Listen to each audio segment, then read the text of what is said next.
frères et sœurs, c'est une question. C'est Jésus qui l'a posée notamment à un aveugle, à Bartimée. Que veux-tu que je te fasse? Alors nous allons retrouver ce récit dans l'évangile de Marc, au chapitre 10, et au verset 46.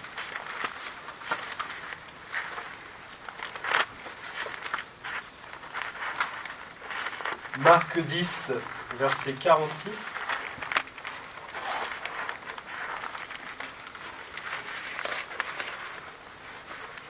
Il est question de Jésus, de ses disciples et de la foule qui le suivait. Ils arrivèrent à Jéricho. Et lorsque Jésus en sortit avec ses disciples et une assez grande foule, le fils de Timée, Bartimée, mendiant aveugle, était assis au bord du chemin. Il entendit que c'était Jésus de Nazareth, et il se mit à crier « Fils de David, Jésus, aie pitié de moi !» Plusieurs le reprenaient pour le faire taire, mais il criait beaucoup plus fort « Fils de David, aie pitié de moi !»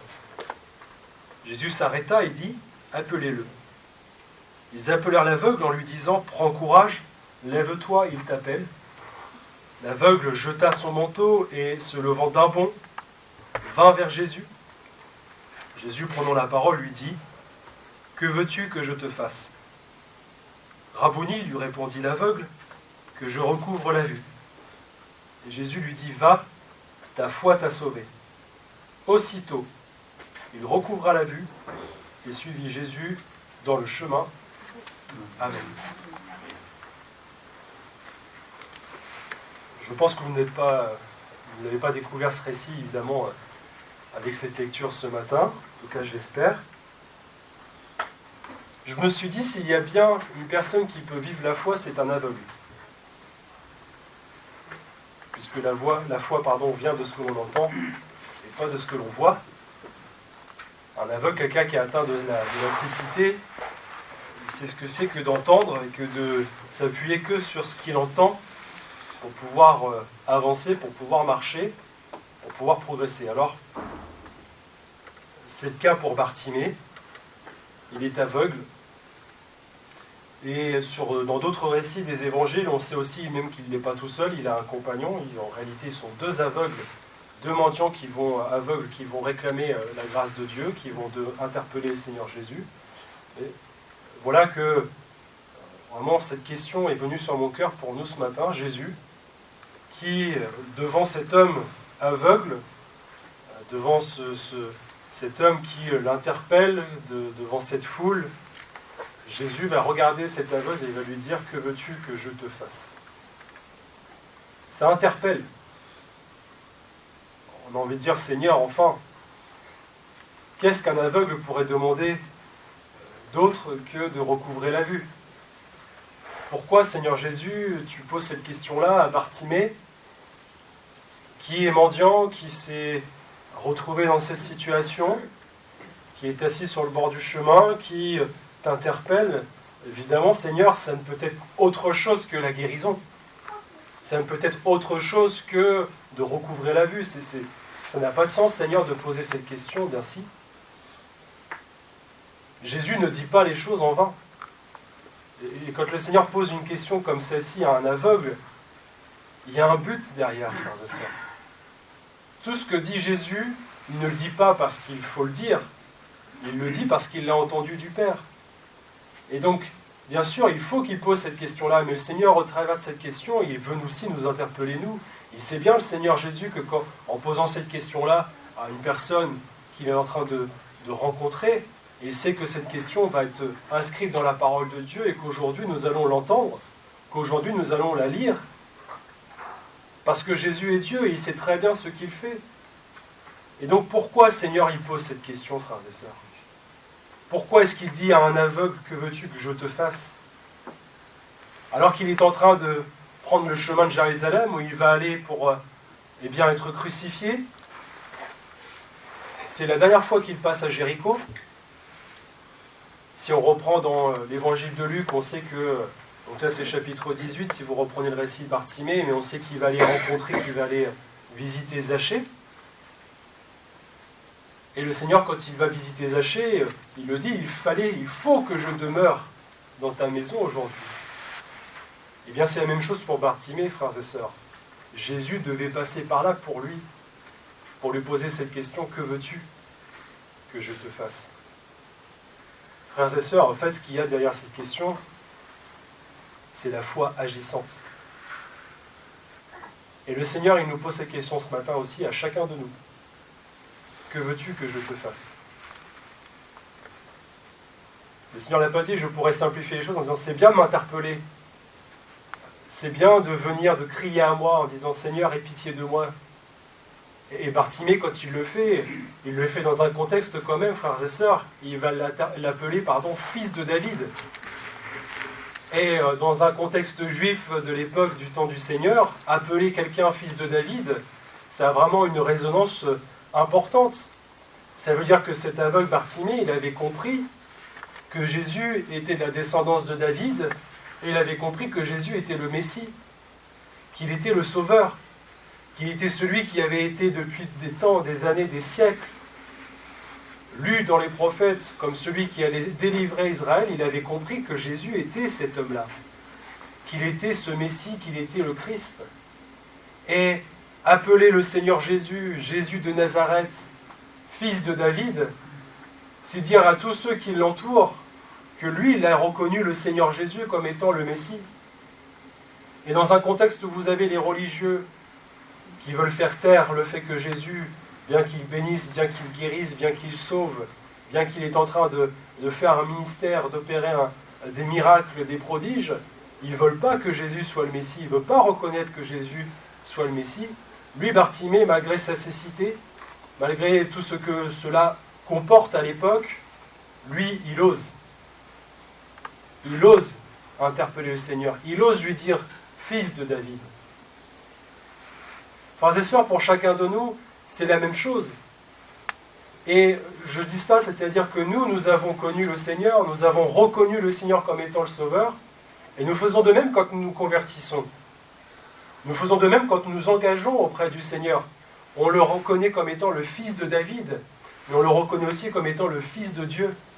On le reconnaît comme étant le Sauveur, comme étant celui qui nous a rachetés. Bien sûr, Bartimée ne pouvait pas d'ores et déjà connaître cela, puisque le Seigneur Jésus n'était pas encore crucifié. Mais il est quand même sur le chemin de la crucifixion. Il est en train de monter à Jérusalem pour accomplir ce pourquoi il est destiné, ce pourquoi il est venu sur terre.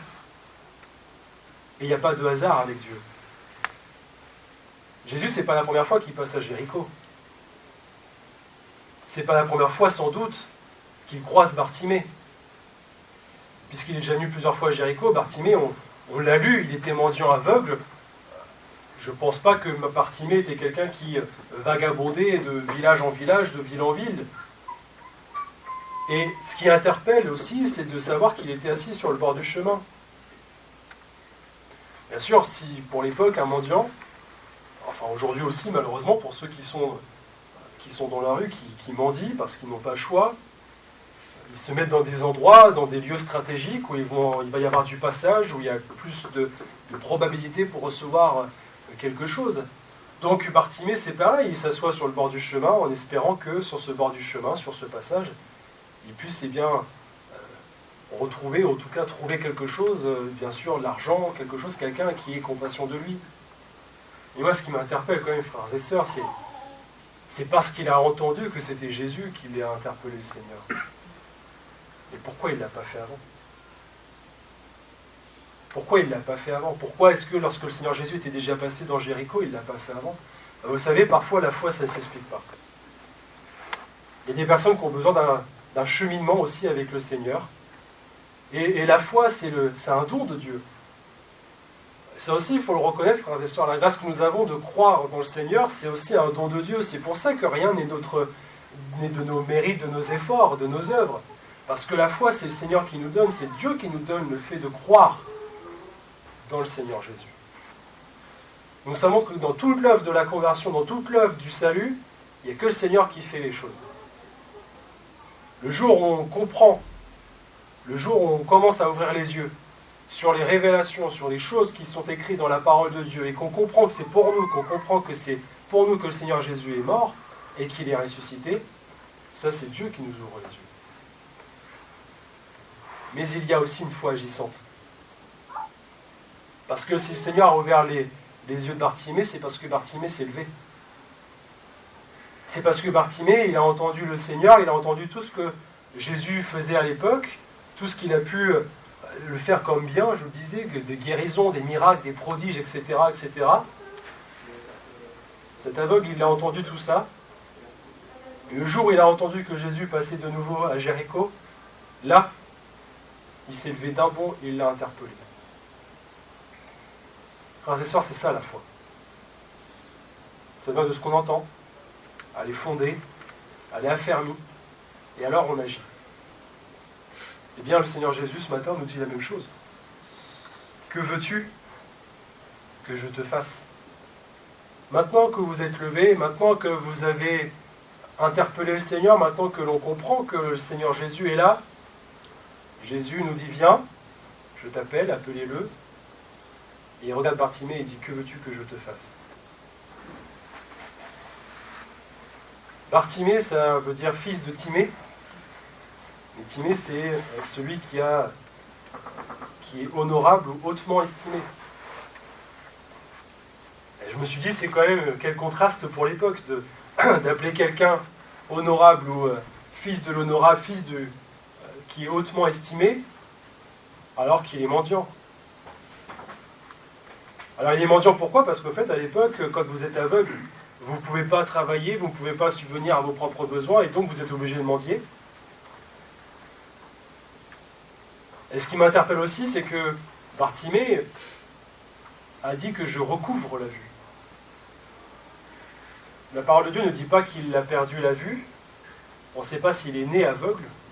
Je sais que parfois, et vous le savez aussi, quand la parole de Dieu précise de tels détails, c'est important, mais on peut supposer que Bartimée n'était pas quelqu'un qui était né aveugle. Peut-être qu'il avait une vie, justement, où il avait tous ses sens, il était en bonne santé, et à un moment, il a perdu la vue. Et au travers peut-être de cette circonstance, ce qui pour beaucoup à l'époque était synonyme d'impureté, parce que être atteint de cécité, être aveugle, être handicapé, être infirme, eh bien vous étiez tout simplement le rebut de la société de juive.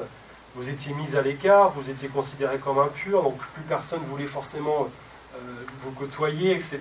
Donc c'est pas le tout, c'est pas qu'une maladie, c'est pas qu'un handicap, c'est vraiment une vie qui est bouleversée, une vie qui est brisée. Et on le voit d'ailleurs quand Bartimée interpelle le Seigneur, les autres autour lui disent « Mais tais-toi, arrête de crier, n'interpelle pas le Seigneur comme ça. » Enfin, on a vraiment cet état d'esprit de la loi où en gros c'est mais tu es impur, attention, tais-toi, reste à l'écart.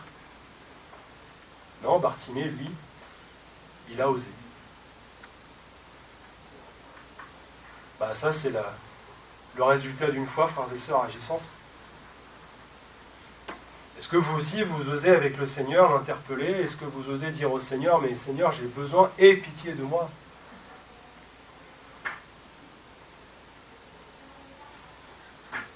D'ailleurs, le Seigneur va souligner la foi de Bartimée en disant, va, ta foi t'a sauvé. Là encore, le Seigneur Jésus, c'est lui qui guérit. C'est lui qui fait le miracle. Il ne va pas dire, voilà, je t'ai guéri. Il va dire, attention, c'est ta foi qui t'a sauvé. Frères et sœurs, c'est pareil pour nous, c'est notre foi qui nous sauvera. Être chrétien, c'est pas devenir chrétien pour aller au paradis.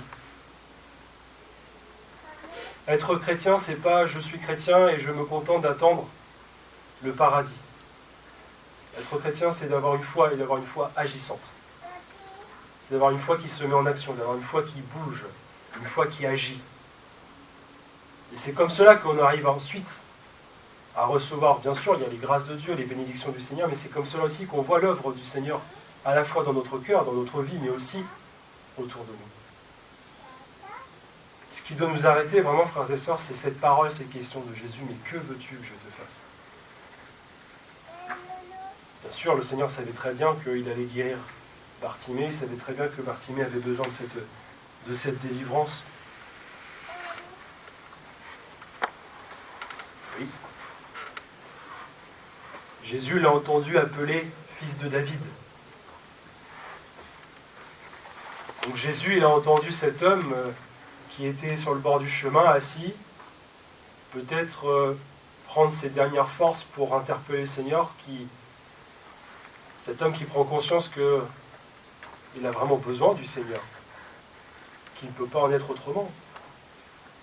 Mes frères et sœurs, c'est pareil pour nous. Chaque jour, à chaque instant, on a besoin du Seigneur. Chaque jour, à chaque instant, on a besoin que le Seigneur nous fasse grâce. Alors on pourrait aussi, bien sûr, développer sur peut-être la symbolique qu'il y a autour de la position de Bartimée qui est assis sur le bord du chemin. Ça peut parler des chrétiens aussi qui sont installés dans une certaine routine, dans une certaine religiosité, et qui, petit à petit, se sont contentés de s'asseoir sur le bord du chemin, oui. Dans ce cas-là, si vous êtes dans cette position-là, faites comme Bartimée et interpellez le Seigneur. Mais Jésus n'est pas venu en prenant la main de Bartimée, c'est Bartimée qui s'est levé. Et vous avez ces exemples-là, vous l'avez aussi dans d'autres passages de la parole de Dieu. Quand vous reprenez les Actes, chapitre 3, versets 1er, Pierre et Jean qui montent ensemble au temple, c'est la même chose. Cet homme boiteux paralytique qui était là au temple, à la porte, la belle, qui a déjà vu le Seigneur Jésus passer, etc. Mais là, il regarde les deux disciples, les deux apôtres, et il les interpelle. Il y a des situations, des circonstances, on ne sait pas pourquoi. Il y a des temps avec le Seigneur. Mais quand c'est le moment, c'est le moment. Quand c'est le temps que Jésus passe, il faut saisir ce moment. Et je le disais, notamment aussi dans une réunion d'évangélisation récemment, mais c'est ça aussi l'évangélisation. Il y a un temps. Il y a un temps favorable.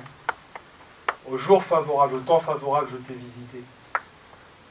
C'est pareil, quand on s'approche du Seigneur, quand on commence à comprendre, à saisir toutes les grâces que le Seigneur nous fait, que le Seigneur nous attire petit à petit, il y a aussi un temps où il faut prendre des décisions, frères et sœurs. Il y a un moment où il faut vraiment faire le bon choix.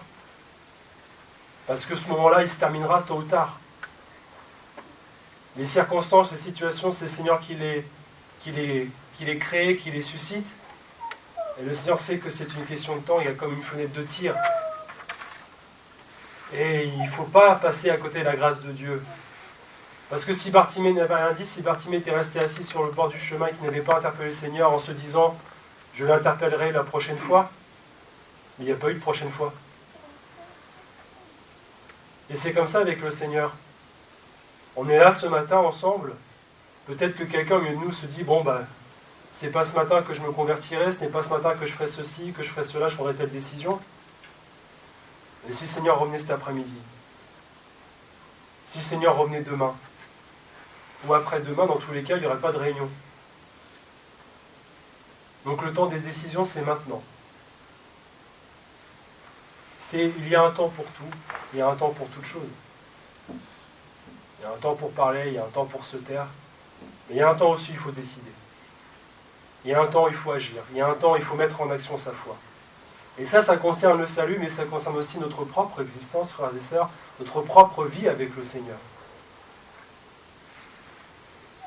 Et j'ai envie de dire, le Seigneur ce matin, il s'arrête et il nous regarde et il se dit, mais alors que veux-tu que je te fasse?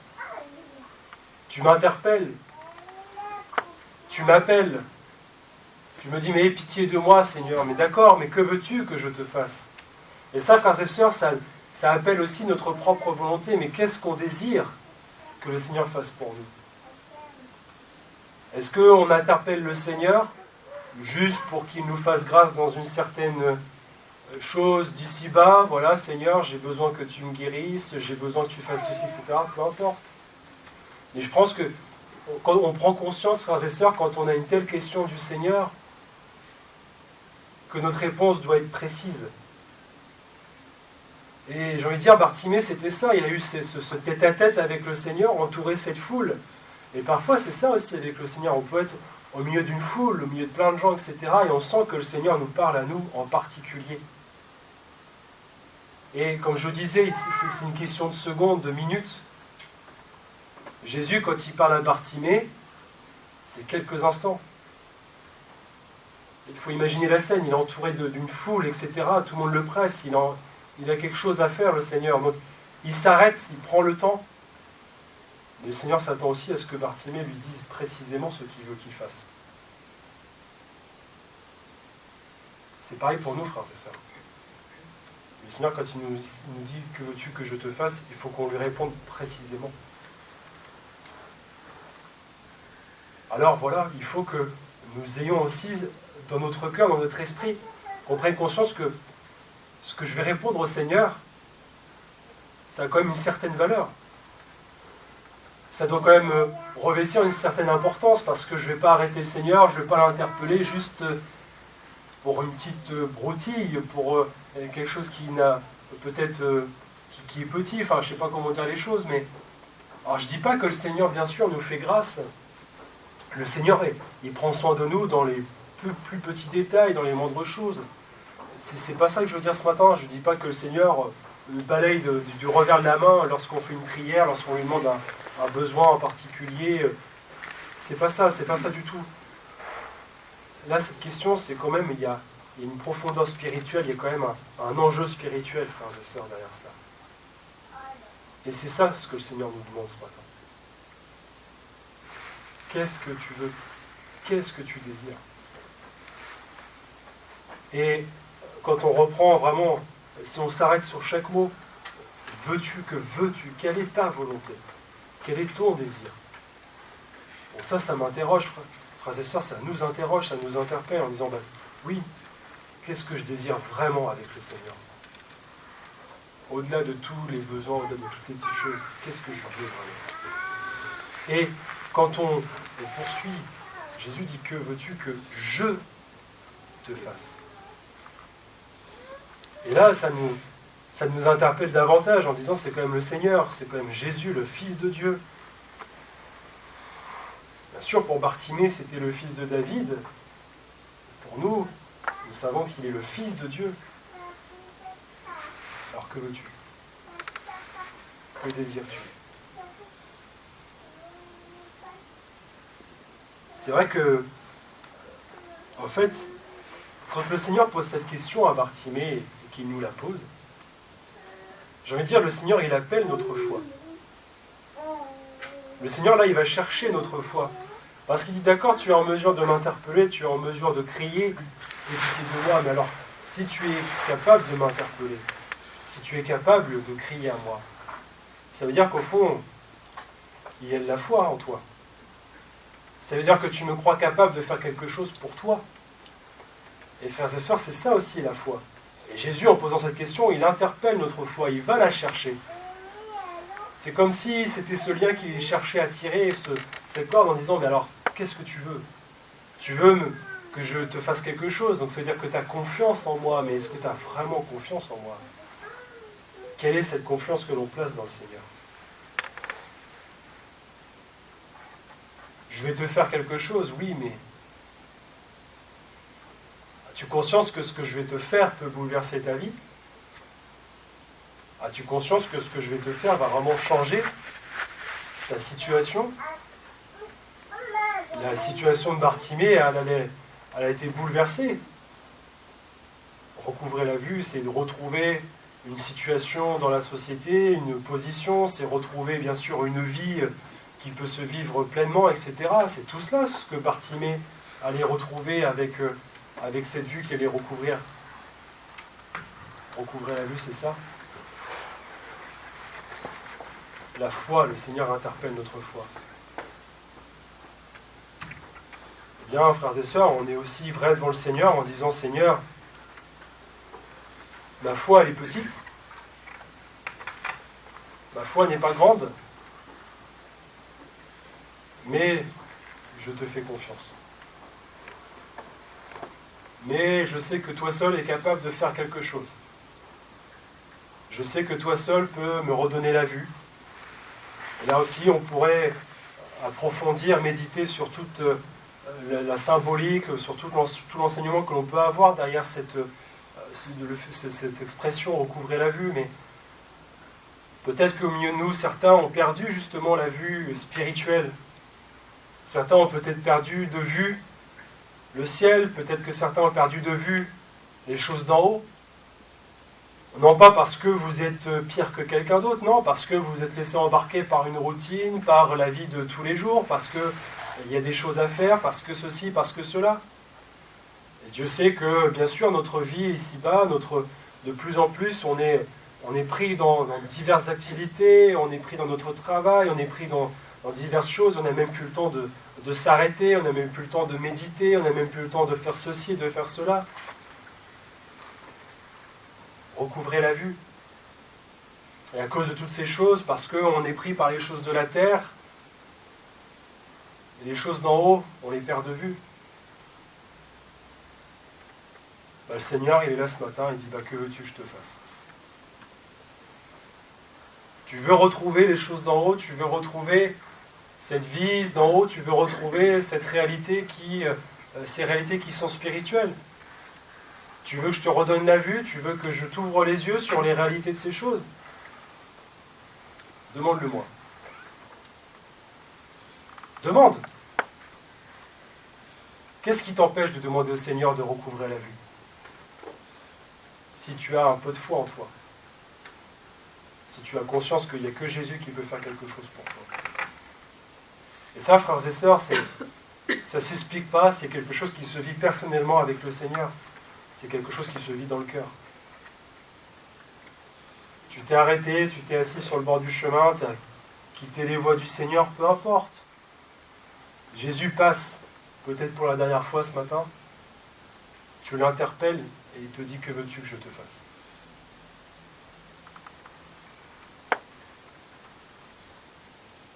De l'évangélisation peut-être. Mais le Seigneur sait ce qu'il fait. Le Seigneur sait ce qu'il dit, le Seigneur sait pourquoi il faut qu'il pose cette question-là ce matin. Et c'est ça qui nous bouleverse parfois, de dire, mais Seigneur, toi seul, tu sais toutes choses. Jésus a pu dire à ses disciples, c'est à cause de votre incrédulité. Je vous le dis en vérité, si vous aviez de la foi comme un grain de sénévé, vous diriez à cette montagne, transporte-toi d'ici là, et elle ne se transporterait rien. Il ne vous serait impossible. Le seul obstacle à la toute-puissance de Dieu, c'est nous. Parce qu'on va minimiser le Seigneur, parce qu'on va en nous-mêmes se dire, non, le Seigneur, cette situation-là, tu vois, c'est pas possible, etc. Et le Seigneur dit, mais non, rien n'est impossible à Dieu, rien n'est impossible à moi, rien n'est impossible à celui qui est le Tout-Puissant. Alors, si vous aviez la foi ne serait-ce que comme un grain de sénévé qui est peut-être la plus petite des graines, vous pourriez transporter une montagne. Alors non pas que vous-même, vous pourriez prendre chaque rocher, chaque caillou de la montagne et puis la déplacer, non. Peut-être que cette montagne mettra une seconde à être transportée, peut-être qu'elle mettra des années à se déplacer, peu importe. Le temps appartient au Seigneur. Et Jésus, il veut une chose, c'est que nous mettions notre confiance en lui. Et là, quand il faisait cette remontrance, mais quand il interpellait ses disciples, c'était lorsque les disciples, alors qu'ils revenaient de la montagne de la transfiguration, ces disciples n'étaient pas en mesure de délivrer un jeune homme, je crois, de mémoire, un jeune homme de la possession. Et Jésus a dit, mais ce démon-là, il faut jeûner, il faut prier pour qu'il puisse partir, etc. Mais il les a interpellés en disant, mais si vous n'avez pas pu faire cette chose-là, c'est à cause de votre incrédulité. Frères et sœurs, soyons honnêtes et vrais avec le Seigneur. Avons-nous toujours une foi débordante? Avons-nous toujours une foi qui déplace les montagnes? Non. Non, bien au contraire, une vie de chrétien, c'est ça. Une vie de chrétien, c'est bien au contraire prendre conscience que parfois les choses demeurent, mais non pas parce que le Seigneur n'est pas là ou parce que le Seigneur ne fait pas, parce qu'on ne lui demande pas. Demandez, vous recevrez. Alors j'ai envie de dire, c'est le verset le plus simple, demandez, et vous recevrez. Et la parole de Dieu dit aussi, mais lorsque vous demandez, croyez que la chose est arrivée, croyez que vous l'avez. C'est ça la foi. Et quand on met ces versets bout à bout, bien sûr, alors on ne va pas prier le Seigneur en disant, Seigneur, donne-moi 10 000 euros. Je prends mon compte en banque. Oh, merci Seigneur, j'ai 10 000 euros sur mon compte. C'est pas ça ce que le Seigneur veut qu'on demande.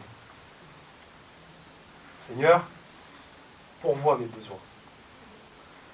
Seigneur, tu vois, cette situation-là, je ne sais pas comment faire. Débrouille-toi. Fais. Comment? Peu importe. Peut-être que, là je parlais d'argent, si vous avez une situation qui nécessite, qui est une situation financière, le Seigneur pourvoira. Le Seigneur pourvoira toujours. Peu importe comment. Mais au contraire, cette foi nous appelle aussi à nous laisser interpeller par le Seigneur, à nous laisser nous étonner par le Seigneur. Seigneur, je pensais que tu allais faire comme ça, mais finalement tu fais comme si. Mais béni sois-tu. Parce que tes pensées ne sont pas mes pensées. Parce qu'on ne peut pas mettre Jésus, on ne peut pas mettre Dieu dans une case en disant tu vas faire comme ci, tu vas faire comme ça. La foi, c'est aucune limite, aucun cadre. La foi, c'est je te fais confiance. La foi, c'est de dire tu vas agir, Seigneur, je sais. Non pas parce que je te donne l'ordre d'agir, mais parce que tu t'arrêtes et tu me regardes et tu me dis mais que veux-tu que je te fasse? Alors Seigneur, il y a tant de choses. Et c'est pas grave.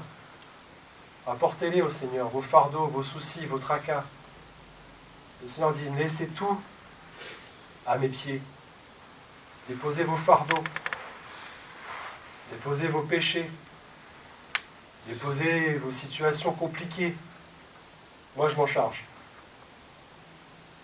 La situation ne va pas se résoudre forcément aussitôt que on va avoir prié, bien au contraire. Mais on a cette paix.